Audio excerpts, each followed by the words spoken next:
Hi friends, welcome to my channel. ఈరోజు మన ఛానల్లో విలేజ్ స్టైల్ చికెన్ కర్రీ ఎలా తయారు చేయాలో చూద్దాం. ఒక ఆనియన్, 2 పచ్చిమిరపకాయలు, చెక్క లవంగాలు తీసుకోవాలి.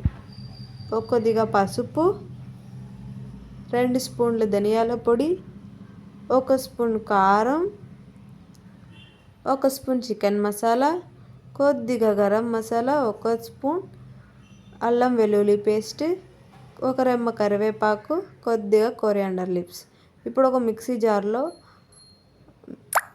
ఆనియన్, చెక్క లవంగాలు, కట్ చేసి పెట్టుకున్న పచ్చిమిరపకాయలు వేసి ఇప్పుడు మెత్తగా గ్రైండ్ చేసి పెట్టుకోవాలి. ఇప్పుడు స్టవ్ ఆన్ చేసి స్టవ్ మీద పెనం పెట్టి పెనం వేడయ్యాక 1 స్పూన్ ఆయిల్ తీసుకోవాలి. ఇందులో కొద్దిగా ఆవాలు వేసుకొని 1 రెమ్మ కరివేపాకు వేసుకోవాలి. ఇప్పుడు అందులోనే మనం ముందుగా కట్ చేసి పెట్టుకున్న ఆనియన్ వేసి బాగా ఎర్రగా వేయించుకోవాలి. చూసారు కదా, ఎర్రగా వేగిపోయాయి. ఇప్పుడు ఇందులో మనం ముందుగా కడిగి పెట్టుకున్న చికెన్ ముక్కలు వేసుకోవాలి.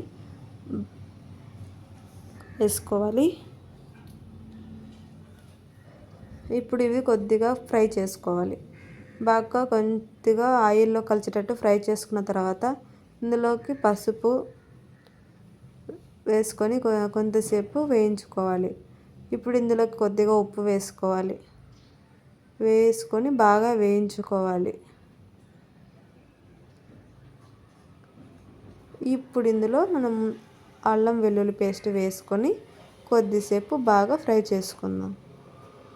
చూస్తున్నారు కదా ఫ్రెండ్స్, బాగా ఫ్రై చేసుకోవాలి. ముక్కలకన్నిటికీ అల్లం పేస్ట్ పట్టేటట్లుగా బాగా కలుపుకొని ఇప్పుడు కొద్దిసేపు మనం మూత పెట్టుకొని ముక్కలని ఉడకనిద్దాము. ఒక 10 నిమిషాల తర్వాత మూత తీస్తే ఇలా ఆవిరికి అందులో చికెన్లో ఉన్న వాటర్ అయితే బయట వస్తుంది ఫ్రెండ్స్. ఇప్పుడు మళ్ళీ మనం కొద్దిసేపు బాగా తిప్పుకోవాలి. ఇప్పుడు మనం ముందుగా గ్రైండ్ చేసి పెట్టుకున్న ఉల్లిపాయ, పచ్చిమిర్చి పేస్ట్ని వేసుకొని బాగా కొద్దిసేపు వేయించుకోవాలి. చూస్తున్నారు కదా, ఇలా వేయించుకున్న తర్వాత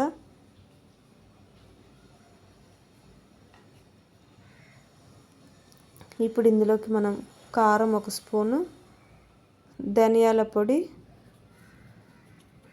వేసుకొని వేయించుకుంటూ ఉండాలి. ఇలా కొద్దిగా బాగా ఫ్రై చేసుకున్న తర్వాత దీంట్లో ఇప్పుడు మనం చికెన్ మసాలా వేసుకుందాం. అందులోనే ఇప్పుడు గరం మసాలా వేసుకొని బాగా వేయించుకుందాము. బాగా ఫ్రై అయిన తర్వాత కొద్దిగా వాటర్ వేసుకొని కొద్దిసేపు ఉడకనిద్దాం. బాగా కలుపుకొని కొద్దిసేపు మూత పెట్టుకోవాలి ఫ్రెండ్స్. ఇప్పుడు చూసారు కదా, ఇప్పుడు కొద్దిసేపు మూత పెట్టుకొని కొద్దిసేపు ఉడకనిద్దాం. 5 నిమిషాల తర్వాత చూద్దాం ఫ్రెండ్స్. చూసారు కదా ఫ్రెండ్స్, బాగా ఉడికిపోయింది. ఇది కాసేపు అలా ఫ్రై చేసుకొని దానిపైన ఇప్పుడు కొద్దిగా కొత్తిమీర వేసుకొని బాగా కలుపుకోవాలి ఫ్రెండ్స్. చూసారు కదా, ఎంతో రుచికరమైన village style chicken curry ready అయిపోయింది. ఈ వీడియో మీకు నచ్చినట్లయితే లైక్ చేసి, షేర్ చేసి, సబ్స్క్రైబ్ చేసుకోండి ఫ్రెండ్స్.